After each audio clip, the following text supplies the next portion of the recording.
மூன்றாவது அத்தியாயத்துல ஹிரண்யகசிப்பு தவம் பண்ணி வரத்தை பிரம்மா கிட்ட இருந்து வாங்கிக்கிறார் அப்படின்னு பார்த்தோம். இந்த நான்காவது அத்தியாயத்துல அப்படி வரம் வாங்கின்ற அந்த ஹிரண்யகசிப்பு லோகபாலர்களை வென்று விஷ்ணு தேசத்தினால அவளை கஷ்டப்படுத்துறத பத்தி சொல்றார். என்ன சொல்றாருன்னு பாப்போம். நாரதர் சொல்றார், இப்படி ஹிரண்யகசிப்புவால வேண்டிக் கொள்ளப்பட்ட பிரம்மதேவன் அவருடைய தவத்தினால ரொம்ப சந்தோஷப்பட்டு யாருக்குமே கிடைக்க முடியாத அந்த வரத்தை எல்லாம் அவன் கேட்டபடி அவனுக்கு கொடுத்தார். அந்த அசுரனை பார்த்து, அப்பனே, நீ கேட்ட இந்த வரங்கள்லாம் எப்பேற்பட்ட வாளுக்கும் கிடைக்க கூடாதவைதான், இருந்தாலும் உனக்காக நான் அதை தரேன் அப்படின்னு சொல்லிட்டு பிருகு தக்ஷர் முதலிய பிரஜாபதிகளோட அவர் தன்னோட இடத்துக்கு போய் சேர்ந்தார். ஹிரண்யகசிப்பு பிரம்மதேவரிடம் இப்படி வரத்தை வாங்கிட்டு சொர்ணம் போன்ற தேகம் உடையவனாகி தன்னுடைய சகோதரன் ஹிரண்யாட்சனை கொன்னதையே நினைச்சுண்டு பகவான் கிட்டக்க துவேஷம் பாராட்ட ஆரம்பிச்சான்.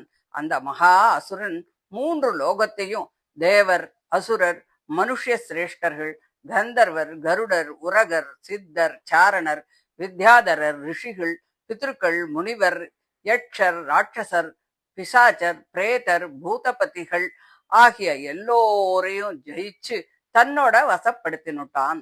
அவன் இந்திரன் முதலிய லோக பாலர்களுடைய தேஜஸையும் அவளோட ஸ்தானங்களையுமே பறிச்சுட்டான். நந்தவனங்கள், உத்தியாவனங்கள் ஆகிய இந்த இடங்களையும் தன் வசம் ஆக்கினுட்டான்.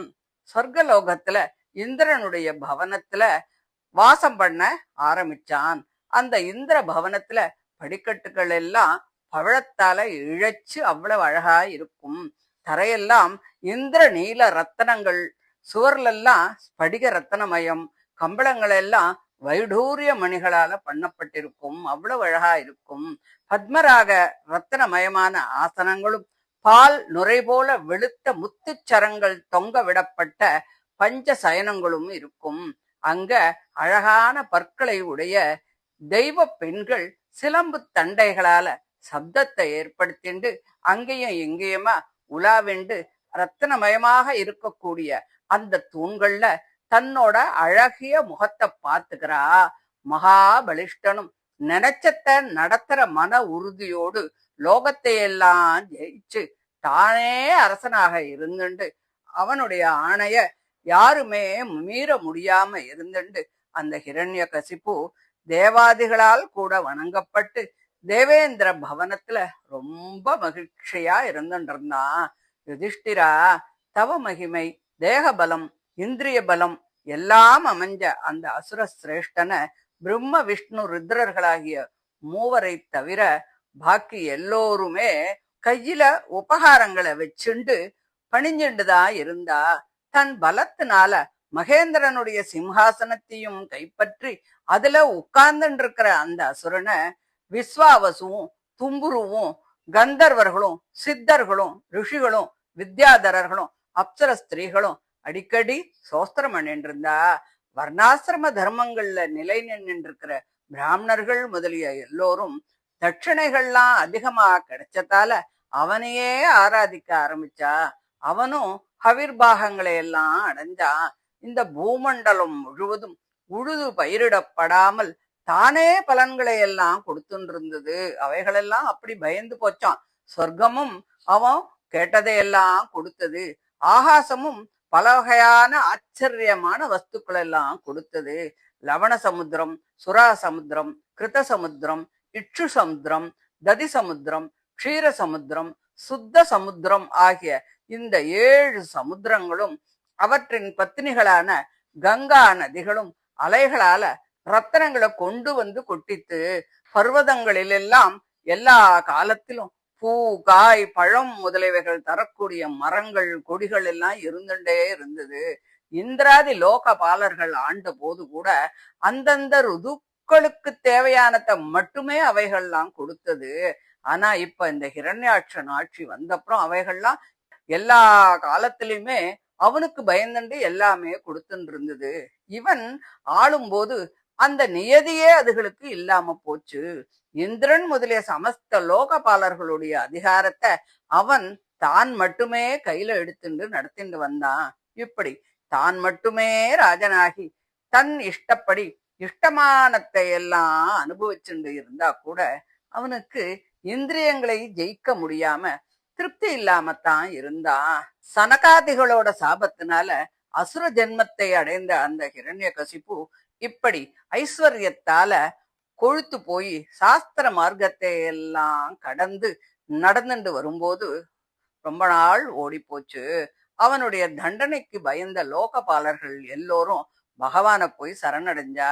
சர்வ நியாமகனும் தன்னை பற்றினவருடைய வருத்தங்களை எல்லாம் போக்கும் தன்மையுடையவனுமாகிய அந்த பகவான் எந்த திசையில இருக்கானோ, ராகாதி தோஷங்கள் இல்லாத பரிசுத்தமான மனமுடைய சந்நியாசிகள் எந்த திசையில போனா மறுபடியும் திரும்பி வரமாட்டாளோ அந்த திக்குக்கு ஒரு நமஸ்காரம் அப்படின்னு அந்த தேவதைகள் பகவான் தங்களை பாதுகாப்பான் அப்படின்னு விசுவாசம் உடையவாளாக புத்தி சமாதானம் அடைஞ்சு வாயுவையே ஆகாரமாக சாப்பிட்டு கொஞ்சம் கூட தூக்கம் இல்லாம, பகவானே நீ ஷாட்குண்ய பூர்ணன், அனைத்திற்கும் அந்தராத்மா, மன இரக்கம் உள்ளவன், ஞானானந்த ஸ்வரூபன், உன்னை அடைந்தவர்களுக்கு சம்சார பயம் நீங்கி நிர்பயமான மோட்சம் கிடைக்கிறது, உங்களுக்கு என்னுடைய நமஸ்காரம் அப்படின்னு அந்த ரிஷிகேசனை சோஸ்திரம் பண்றா. அப்போ எல்லா திசையிலையும் கேட்கிற மாதிரி ஒரு அசரீரு வாக்கு கேட்கறது.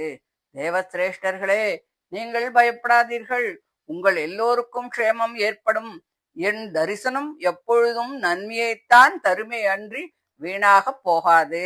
அசுர அதமனான அந்த ஹிரண்யாட்சனுடைய துஷ்டத்தனம் எனக்கு நன்னா தெரியும், அவனை நான் வதைக்கத்தான் போறேன், கொஞ்ச காலம் பொறுமையாய் இருங்கோ.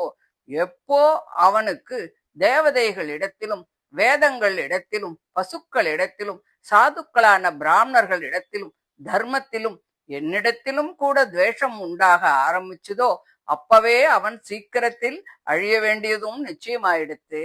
அவன் தன் பிள்ளையான பிரகலாதனுக்கு எப்போது துரோகத்தை பண்ணுவானோ அப்போ பிரம்மாவிடம் வரம் வாங்கி இருந்தாலும் கூட அவனை நான் வதைப்பேன். அந்த பிரகலாதன் அந்தராத்மாவான எங்கிட்ட நிலை நின்ற மதியை உடையவன், சமஸ்த பிராணிகளிடத்திலும் நட்புடையவன், ராகம் துவேஷம் முதலிய தோஷங்கள் துளிக்கூட இல்லாதவன்.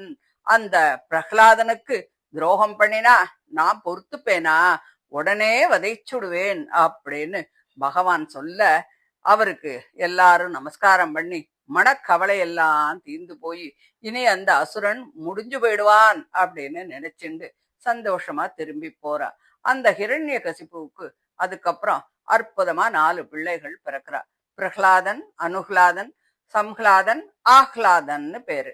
அவர்கள்ல பிரகலாதன் நல்ல குணமுடையவனா இருந்தான், பெரியோர்களை பணியும் தன்மையை உடையவனாக இருந்தான், பிராமண குலத்திற்கு அனுகூலமா இருந்தான், சீலமுடையவன், சத்தியசந்தன், ஜிஜேந்திரியன், சமஸ்த பிராணிகளையும் தன்னை போலவே நினைச்சிருந்தான், அவர்களுக்கு ஹிதத்தை மட்டுமே பண்ணினான். அவன் பெரியோர்களின் பாதங்களை ஒரு தாசன் போல பணிவான், தீனர்கள் இடத்துல தந்தையை போல வாத்சல்யத்தோடு இருந்தான், தன்னோடு ஒத்தவர்கள் இடத்துல ஒரு சகோதரனை போல சிநேகத்தோடு இருந்தான், குருக்களை ஈஸ்வரன் போல நினைப்பான், கல்வி, பணம், அழகு, நல்ல குலத்திலே பிறவி, இது போன்ற பல காரணங்கள் இருந்தாலும் அதனால் ஏற்படக்கூடிய கர்வம், தம்பம் முதலியவைகள் தீண்ட முடியாதவன், துக்கங்கள் வந்தாலும் கூட அதை பத்தி பயப்படவே மாட்டான், உயகபர லோகத்தில் உள்ள சகல விஷயமும் அனித்யம் அப்படின்னு தான் நினைப்பான், அதுல அவனுக்கு கொஞ்சம் கூட ஆசை இல்லை, இந்திரியங்கள், பிராணன், சரீரம், புத்தி எல்லாத்தையும் அடக்கி வைத்திருப்பவன், காமம் இல்லாதவன், தான் அசுர குலத்துல பிறந்தா கூட அசுர சுபாவங்கள் எதுவுமே இல்லாதவன். ராஜனே, பிரகலாதனிடத்தில் நான் சொன்ன இந்த குணங்களை தவிர இன்னும் பல நல்ல குணங்கள் இருந்ததால பண்டிதர்கள்லாம் அவனை ரொம்ப கொண்டாடினா. இப்போ கூட பண்டிதர்கள்லாம் பகவானுடைய குணங்களை போல அவனுடைய குணங்களை மறக்காமத்தான் இருக்கா. ராஜனே, சாதுக்களோட சபையில சத்துருக்களும் கூட இந்த பிரகலாதனை ஒரு உதாரணமாக எடுத்துக்கிறா. உன்னை போன்றவர்களை பற்றி நான் சொல்லணுமா? அவசியமே இல்லையே. நான் அவனுடைய குணங்கள் கணக்கில் அடங்காது அப்படின்னு அவன் மகிமையை மட்டும்தான் உனக்கு சொன்னேனே தவிர அவன் குணங்களை எல்லாம் என்னால சொல்லவே முடியாது. அவன் வாசுதேவங்கிட்ட பிறவி முதலே பக்தி உடையவன். இவன் பால்யம் முதற்கொண்டே பகவானிடத்தில் நிலை நின்ற மனத்தை உடையவனாக ஆனதால் சிறுவர்களுக்கு இயற்கையிலேயே ஏற்படக்கூடிய விளையாடல்களை கூட விட்டுட்டு கிரகத்தினால் பீடிக்கப்பட்டவன் போல சதா ஸ்ரீகிருஷ்ணனிடத்தில் உண்டான அந்த பக்தியால மனசு கலங்கி லோகத்தை பத்தின அந்த சிந்தனை கொஞ்சம் கூட இல்லாமலே இருந்தான். இவன் பகவானுடைய அதே நினைவுனால தேக தர்மங்களை கூட மறந்து திரிதல், புசித்தல், படுத்தல், பருகுதல், பேசுதல் முதலிய எல்லா செயல்களை எல்லாம் ரொட்டீனா பண்ணிட்டு இருந்தா கூட அந்த நினைவு கொஞ்சம் கூட இல்லாமத்தான் இருந்தான். பகவானை பத்தின அதே நினைவால மனசு கலங்கி சில நேரம் பகவானுடைய சிந்தனையால ஆனந்தம் அடைஞ்சு அவன் குணத்தை உறக்க பாடுறதும், சில நேரத்துல சந்தோஷத்தால கர்ஜிக்கிறதும், சில சமயம் வெக்கமே இல்லாம டான்ஸ் ஆடுறதும், சில நேரம் தன்னையே பகவானா நினைச்சுண்டு அவனுடைய செயல்களை அபிநயம் பண்றதுமாக இருந்தான். சில சமயத்தில் இடைவிடாத தியானத்தால் ரொம்ப சந்தோஷம் அடைஞ்சு கண்கள்ல ஆனந்த நீர் பெருக கண்களை மூடிண்டு உடம்பெல்லாம் மயிர்கூச்சல் உண்டாக பேசாம வாய முடிண்டு இருப்பான். அப்படி அந்த பிரகல்லாதன் ஒரு பிரயோஜனத்தையுமே எதிர்பார்க்காம அன்பால பகவானுடைய பாதார விந்தங்களின் சேவையை அடைந்து அதனால் அடிக்கடி மகா ஆனந்தத்தை அடைந்து சப்தாதி விஷயங்களால வருந்தக்கூடிய இந்த மனச ராகாதி தோஷங்கள் இன்றி பரிசுத்தமாகவே வச்சுருந்தான். ராஜனே, அவன் பாகவதர்கள்ல ஒரு உயர்ந்த விவேகி. அவனுடைய மகிமைகளை சொல்லி மாளாது. ஹிரண்யகசிபு இத்தகையனான தன் பிள்ளையிடத்துல துரோகம் பண்ணினான். யுதிஷ்டிரர் அப்ப கேட்கிறார், தேவரிஷியே, எந்த குத்தமும் செய்யாத சாதுவான தன் பிள்ளைக்கு ஹிரண்யகசிபு துரோகம் பண்ணினான்னு சொல்றேளே, அவன் அப்படி என்ன ஒரு பெரிய துரோகத்தை பண்ணினான்? பிள்ளைகள் சொன்னத்தை கேட்காட்டா கூட தந்தைகள் அவாகிட்ட வாத்சல்யமா தானே இருப்பா. அவளை நல்வழிப்படுத்துறதுக்கு அவளை கொஞ்சம் விரட்டுவாளே தவிர சத்துருக்களை போல துரோகம் பண்ண மாட்டாளே. அனுகூலர்களாக சாதுக்களாக தந்தையே தெய்வம் அப்படின்னு பாவிச்சுண்டு இருக்கிறவா கிட்ட தந்தைகள் எப்படி துரோகம் பண்ணுவா? பிரம்மரிஷியே, தந்தை பிள்ளை கிட்ட காட்டின துவேஷம் தன்னோட மரணத்திற்கே எப்படி காரணமாச்சு அப்படின்னு தெரிஞ்சுக்க நான் ஆசைப்படுறேன்.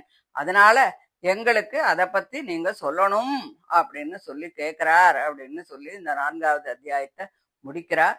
இதை தொடர்ந்து 5வது அத்தியாயத்துல ஹிரண்யகசிபு தன் பிள்ளையான பிரகலாதனுடைய விஷ்ணு பக்திய பார்த்து அவனை வதைக்கிறதுக்கு முற்படுதல் அப்படிங்கிறத சொல்ற. அதை அடுத்த ஆடியோல பார்க்கலாம். தேங்க்யூ.